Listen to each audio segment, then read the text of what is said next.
everybody, my name's Cathy Disbrow of Woolly Doodles. Welcome to part 2 of my 2-part video series on how to needle felt with curly wool locks. I highly recommend watching the first video if you haven't.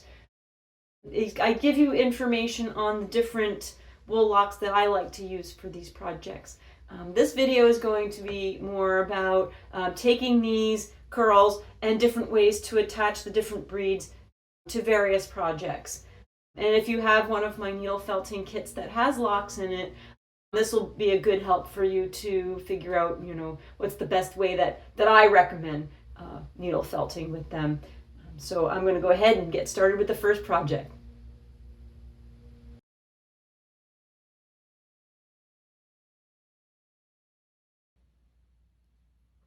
The first project I'm going to start with is going to be my sheep puff.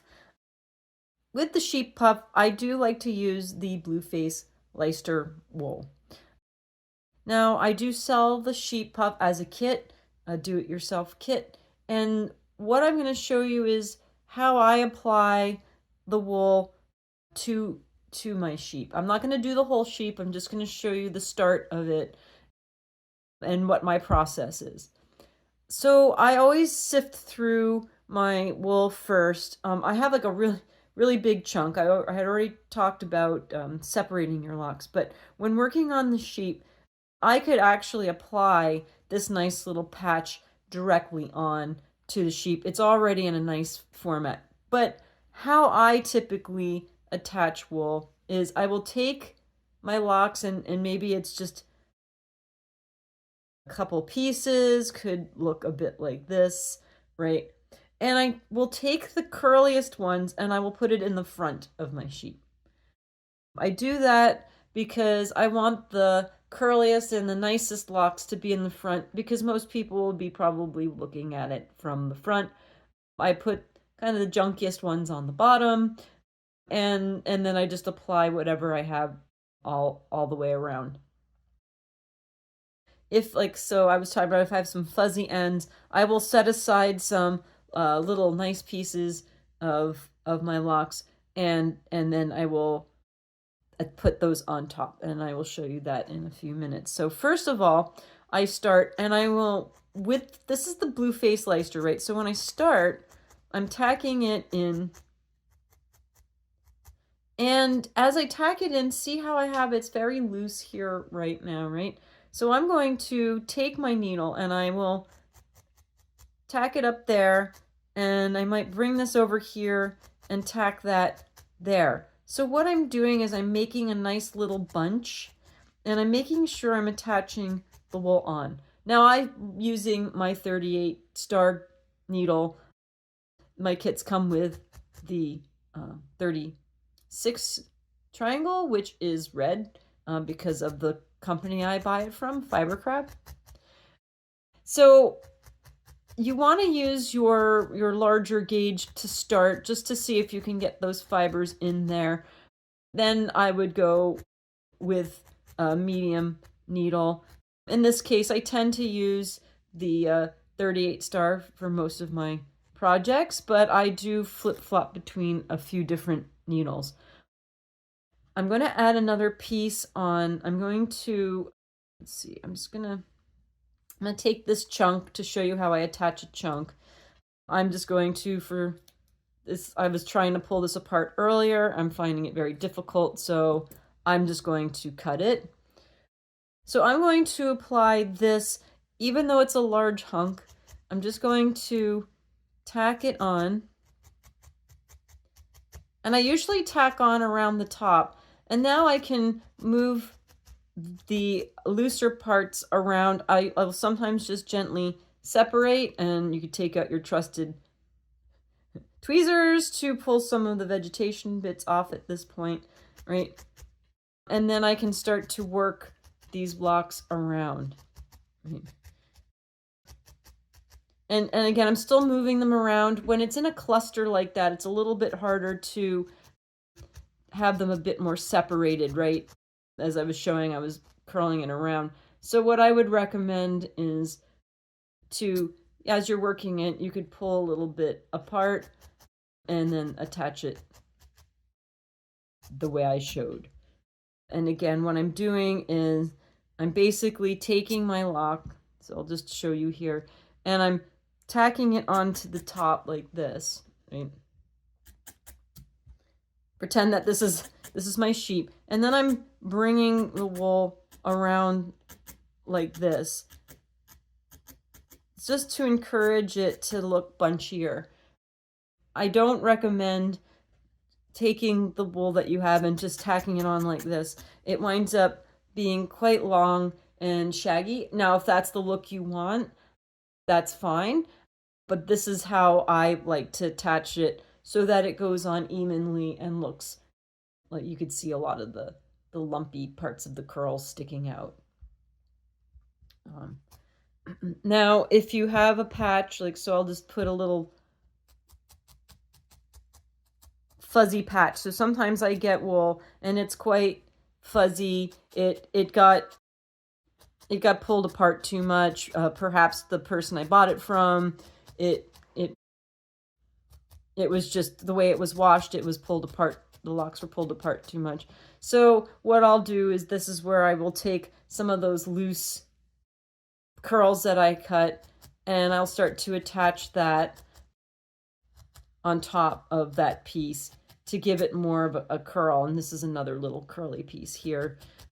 I find with the the blue face Leicester is that, and border Leicester, is that you can easily twist it around and get it to go where you want, but it does tend to be a bit fuzzy, so you'll probably spend a bit more time attaching that. But that's how I attach the blue face Leicester on. And as I said, I do that for the border Leicester as well. Now I had talked about with Gotland, or in this case, this border Leicester is quite long. What I would do is, as I'm attaching it, and I would use a little more of a, I would actually attach a few pieces at the same time. So first, see how this one's already a bit fuzzed out. So I would just fuzz it out a little more. Like I said, the locks that tend to have a little bit more of a shine to it. In this case, this one has some really long locks. This piece didn't have it, so I'm just going to pull a little bit apart like this. And I'm going to then just tack the top on. Again, I need to use my coarser needle.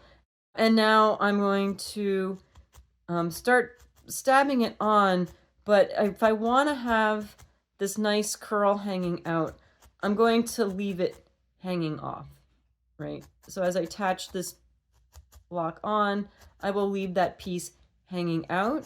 So again, I'll show you. So I'm attaching it on the way I was showing earlier. I'm kind of bringing my needle around and tacking it.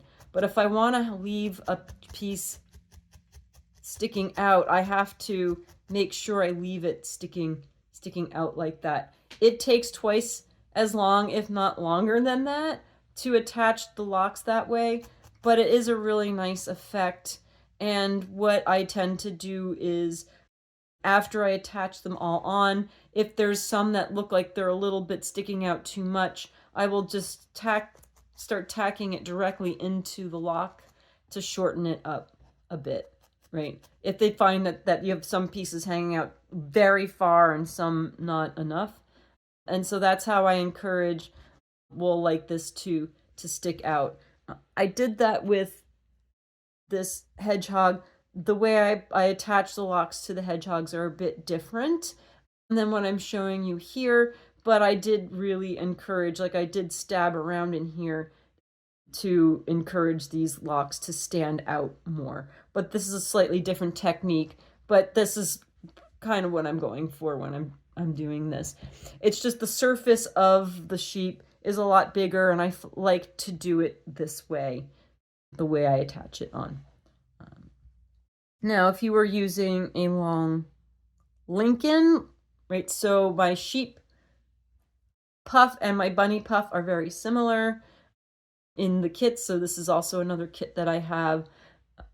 I will take the long piece of Lincoln, and again, this one may have been the piece I cut. I will spread it apart like this, and then I will, again, attach it onto the shape. Now, Lincoln, I find, has a harder time attaching. So one thing you could do is you could take some of your core wool that you did to make your project, and you can lay a bit on. I'm just going to, I'm trying to find a fuzzy. So what I mean by that, I just cut some of my blue face Leicester. So say you had a piece of core wool like this, you could then lay it on the end, right, that you're trying to attach, and make sure that's securely on, because you don't want them to fall off, right? So I would use your core wool, and you could stab it on like that, and then you can start to, and this is what I do, is I start to encourage the locks to be on. Now, this piece was quite large, and so it's separating a little bit as I stab into it. What I mean large is it was a wide piece. And again, now you could try and see just stabbing it in the center. It might be fine, but you may have to stab it a little bit more to encourage it to do that curling. Another thing that you could do is you could take your, like say you have one of these needles, or sorry, these tools, this, it's a 3-needle pen tool, but I took one out, and you could use this to help, and this will push in pretty deep. I took the safety off. This will also help secure it, and I don't stab it all like in a row. I don't want to flatten things, so I will start to make sure it's secure by stabbing it randomly, like I'm just giving some stabs. And you could give it a pull test. If you start pulling on it and it's starting to pull off, that means that it's not attached enough. So this is how I attach Lincoln and blue face Leicester and border Leicester, Gotland and everything will work similar onto my sheep puffs and bunny puffs. Hello.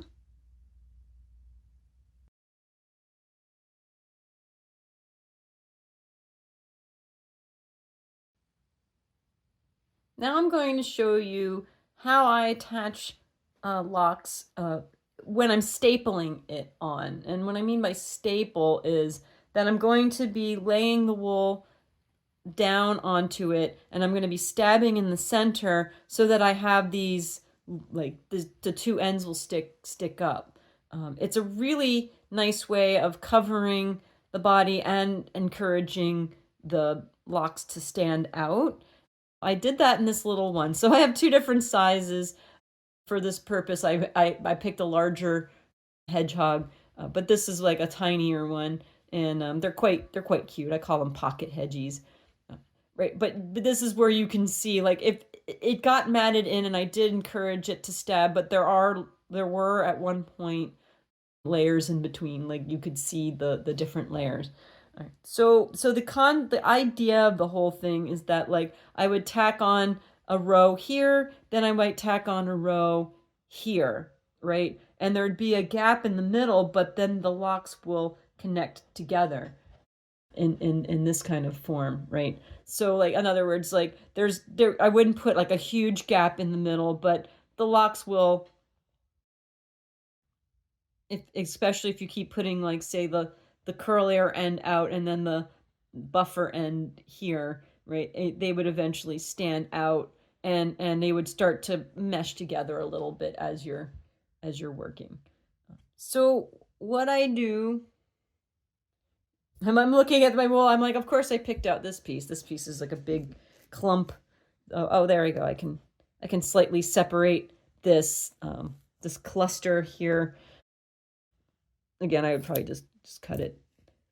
So when I want to start, this is some Gotland that I found that had lighter tips. When I do a big hedgehog, I typically like to have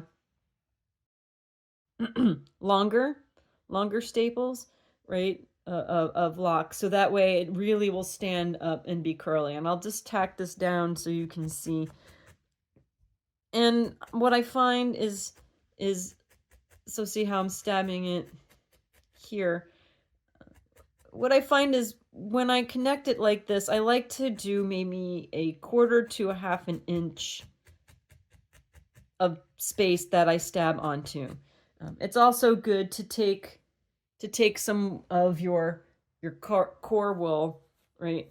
And you can well, actually, I used white on this. Like if you have like a brown or something, then you wouldn't see it as much, right? But you could take some of the core wool and you could tack this down, and then it will really help secure the locks, especially if the locks you're using are, say, have a shinier micron to it, right? And so I'll just keep putting different layers. I want to make sure that it comes up to the head. So, right, so I start off at the back of the head, and I'm really tacking on these loose locks that I have on here, so that when I pick it up, right, and I start to do this, I can start to see, right, how is adding it on there. And again, you could see the center. I would recommend using something similar to the color of the locks that you're using. So if you're using white, then I would use white to do that. Some locks you wouldn't need to do that with, and so it's just all a matter of what you have in your stash and what you're using to do this. Now this wool would probably stay fine. I'm stabbing pretty deep here, and so I'm not too worried it's going to fall off. So this is all up to you with your preference. I'm just going to take a slightly different wool to show you the next layer. So this is my this is my very long English Leicester, but just to show you a slightly different lock. And so I'm going to go back about a quarter to a half an inch as I tack this on. I wouldn't necessarily be mixing wools in a project, but you can. It's not like there's some written rule or something, or an unwritten rule that what you can and cannot do. So now you can see, right, that I do have a gap in the middle, but they start to blend. I wouldn't use something that big, right? You can see how big that is. If you find that you have that, you could start to tack it down a bit, right? So they're not quite as long. I certainly wouldn't have picked something that big, but that's what I have. Oh, and this one I had a small piece attached, so I just pulled that off. Right, so that's what they call stapling, and that's something that you could also do when you're working on something like a shaggy sheep. Again, you would tack it, and you would do this in layers, right? And then you would fold it down, and I always would tack a bit on the folded end, and then you can have that same look if you're working on a sheep. And this will work with any project you have that you want to have like hair. You could do this for a doll, you could do this for Santas, gnomes, whatever you decide, right? You could use this same technique to attach hair.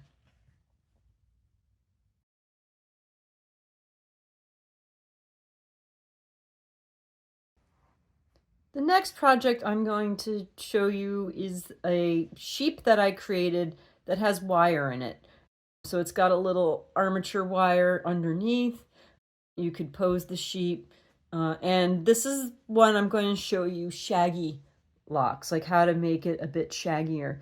And I'm looking through the fibers that, the locks I talked to you about already. I would go with a longer lock. The Teeswater, actually, the size of the one I have is actually perfect, I think, for it. You could use Lincoln. I found some shorter pieces of Lincoln that I could add onto my sheep. But something like this might be too long. It's very long. So I would probably stay away from that. I did find some gray Lincoln that I have that this would work well. It's a shorter the shorter staple, so this would work well for a shaggy sheep. My Gotland could work. I mean, pretty much most of the longer wools would work really well for this project. Now, attaching it, you could use smaller locks to do similar to what I did with the sheep puff. I would add little locks on the legs in that same style before I would add the longer locks on top. So I'm going to just take my Teeswater locks, and what I want to do is, right, like first I look at the length of the lock and I see that this lock, I don't want it to be dangling all the way beyond the sheep, but it does curl up. So I would be attaching it about here. When you start adding other locks to it, right, I will come over the other side. You can start to adjust what you're doing with this particular lock, right? So I have some that will curl to the other side. So when I'm adding this, right, I would be attaching it in the center. Now, if you're concerned with the locks possibly falling off, is where I would add a little bit of core wool along the top. But for this, I want to encourage it to stay. I don't want it to just be flying off the body. So I will be tacking it down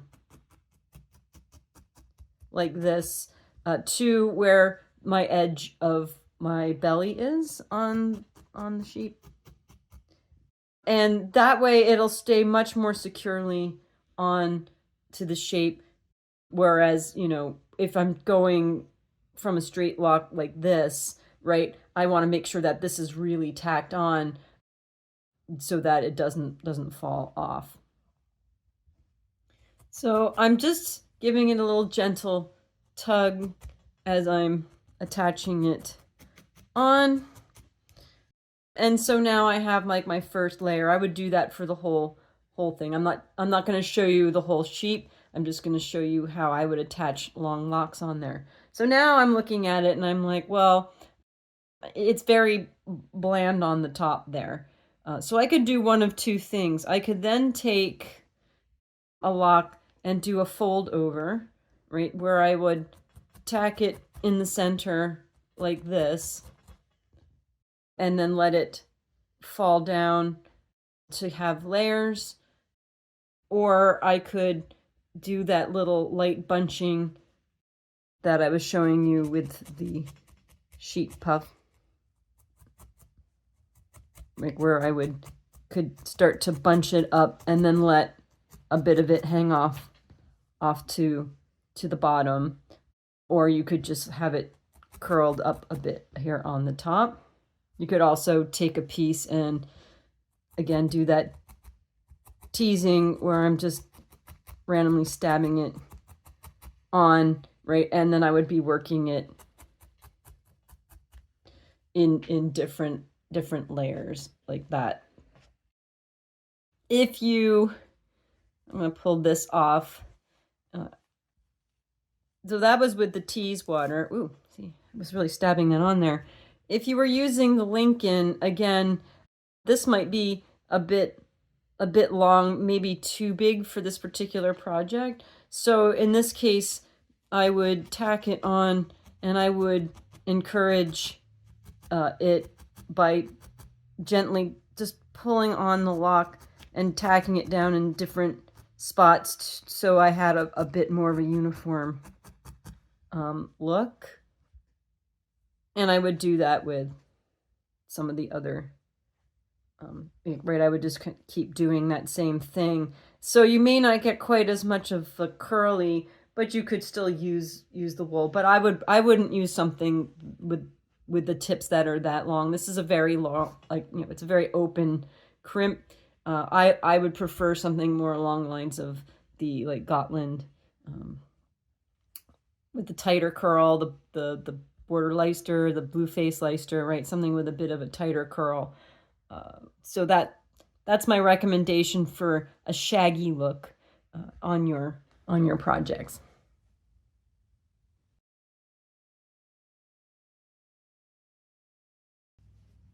So when I want to add to gnomes. Like I want to add hair to gnomes. I usually am very picky about the type of curls that I use. I wouldn't use something really, really long. I do really like using a Wensleydale, especially a nice shiny one. The border Leicester would be nice. The border face Leicester might be a little fuzzy. I like to really show and have the curls hanging out. A smaller Lincoln would work too if you could find the tighter locks on it and a smaller staple. These examples of the gnome, I don't put hair all the way around. I just put hair on the front. But when I do the Santas, as you can see in this picture, I was adding locks all the way around the head. So you could pretty much do anything that you want to do. I will show you what I would do to add the locks onto the head first. This piece here on the hat is a separate piece, so you could tuck everything underneath, and then when you put that piece on, you wouldn't see the hair hanging down, right? You wouldn't see where I attached it on. So I'm going to start with my Wensleydale, and when I use Wensleydale, I like to start bunching it up when I attach it on as the face, right? So this piece here, I'm just going to fuzz it out a little. I'm going to be putting a mustache on over this beard piece that I'm putting on. So what I'm going to do is I'm going to tack this down. I usually like to get the beards a bit up on the side. And I'm just tacking the main piece on so I can start to encourage it underneath the face. There we go. That's a better needle. I always go for my 38 star. In this case, I want to use my coarser needle, which the coarsest I typically use is the 36 triangle. Okay, so now what I'm going to do here is I'm going to do the randomizing where I'm encouraging, I'm going to move his arms down. I'm encouraging the curl to come up. So all I'm doing is I'm just gently taking the lock and I'm just pulling it and I'm just giving it a few stabs, right? So I'm just pulling on the lock to get it bunchier. I'm literally just taking my needle and I'm almost like I'm slightly wrapping around it and I'm just tacking it on, right? As you can see, I got a little bit more on the one side than the other. That's okay. When I add my next piece, I will put a bit more of a bunch down here. So this is just the start. I have some of these really skinny pieces. I typically would, unless it would work well, like I would use that again if like I found like there was a fuzzy part and I just wanted to have a little bit more curl. I would use those little ones on there. But I try to find pieces that are already in a bit of a cluster. And again, here we are pulling. I'm just going to give a little trim. I'm trying to find where the ends are on this. There we go. Right, so I prefer to have a more of a cluster that helps me already, and you know, I don't have to encourage it that much to be random as I'm tacking it on. So again, I'm just establishing a spot here under the nose, up to about midway. You could go even all the way up to your up top of your nose, and I'm just moving this around as I tack it on because I really want to leave that curl. Now sometimes I get these like random really loose little bits and I can just stab those in and tack them on. And again, you could take a multi-needle, and what I'm doing is I'm just tacking it in a spot here and there, and that's really going to help push those fibers in. And of course I always have one of these little loosey-goosey guys there floating around, right? So so that's the start of that. And at this point, I can still kind of shift things around a little bit if I wanted to. I could just gently pull these couple locks up to even out the one side. Right. And so that's how I attach the beard. Now, if I want to add the mustache, what I would recommend doing is, I like this piece. I'm just going to cut it in half and lay it like this and take another little piece. Let's see. I'm always a little picky about this. I'm gonna take, oh yeah, I'll just use this piece here. I'm gonna put the two, I'm gonna try to encourage like the two nicer ends of the locks I pulled out as the mustache. I'm just gonna set those aside. So I'm creating my mustache on my pad. If I want to keep this curl in there and I don't want to cut it off and then reattach it, I'm just going to, I just started to, I pulled it back a little and started tacking it on, right? So that way I can have a piece. A lot of times I like to find a piece, that's already looks like that. I find with the Wensleydale, because it's such a thin little, it's a bit thinner of a staple, that I have to create one. You could use another, wool, like you could say, oh, well, I have a really nice piece of something else and put it on. It's not like you can't, use other wool on there. So if you happen to have a piece that already was looked really good as a mustache, you could use that. So now I'm going to take the center of what I created and I'm going to stab this on to the gnome. And you can encourage a smile if you lift up the one each corner, or if you lift each one up. I'm just gonna move that aside. You could encourage a smile by just tacking it on.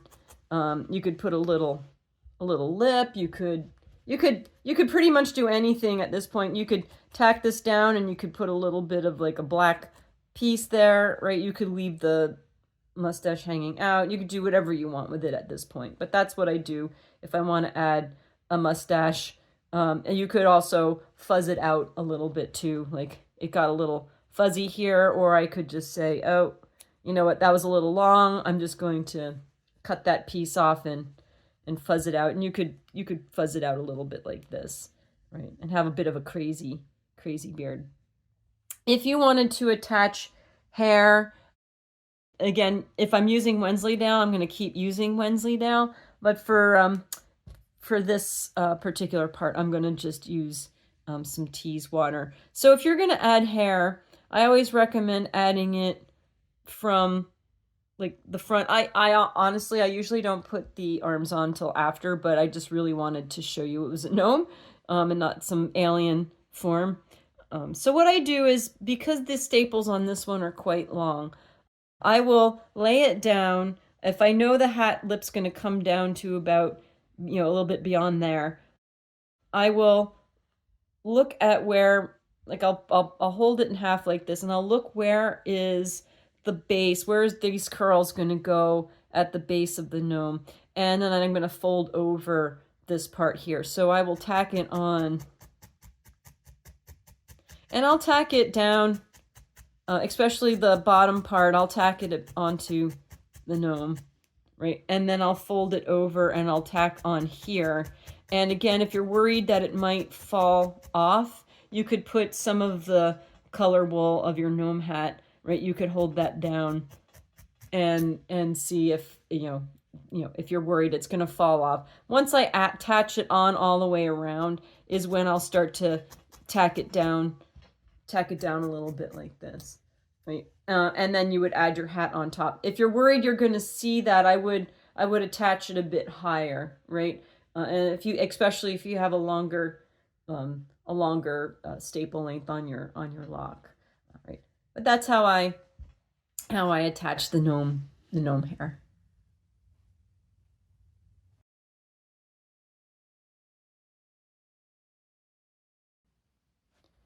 when I attach locks to a wool painting, I have just a certain technique that I like to use. It's very similar to how I attach wool to my sheep puff project.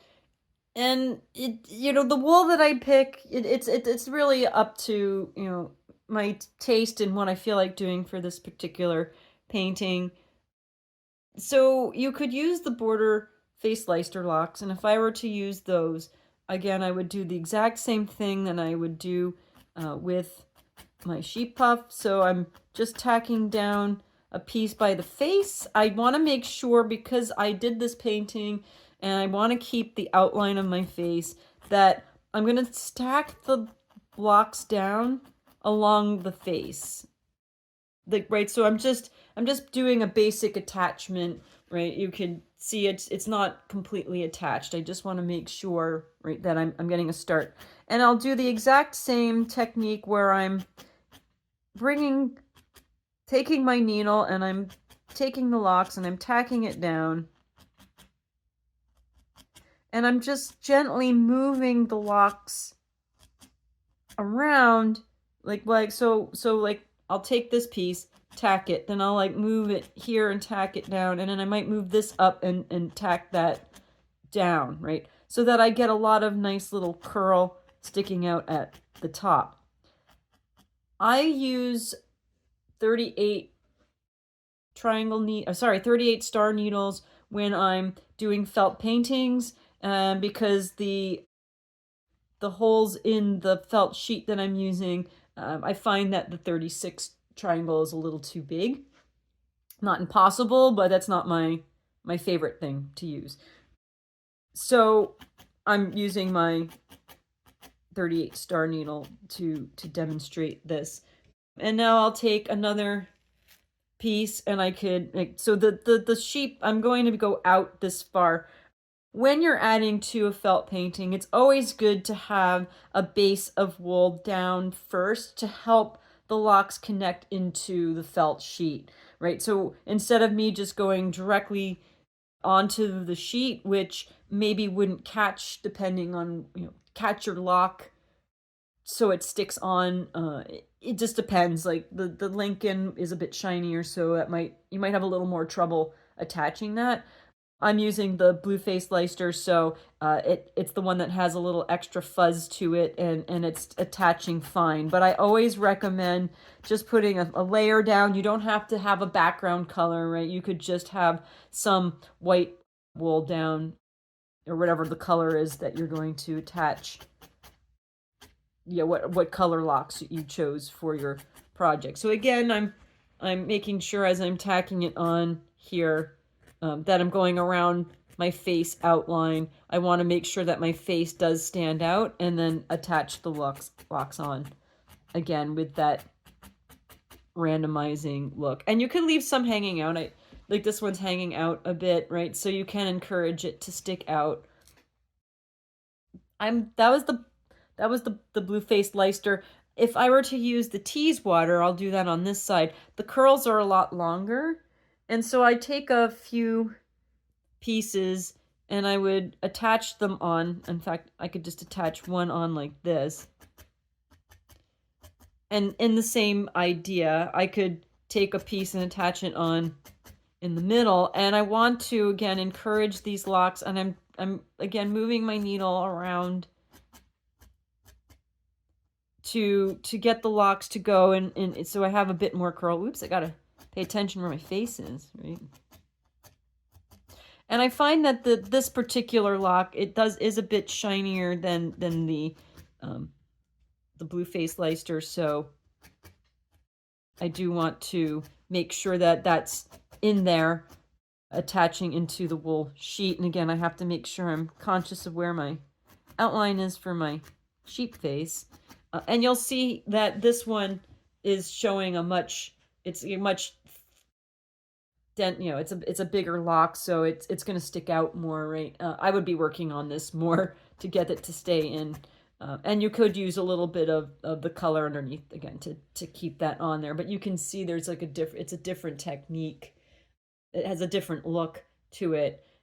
Or, and you could have completely get this lock down. You could You could really mat that down if you're worried about it being too sticking out of a log. Another,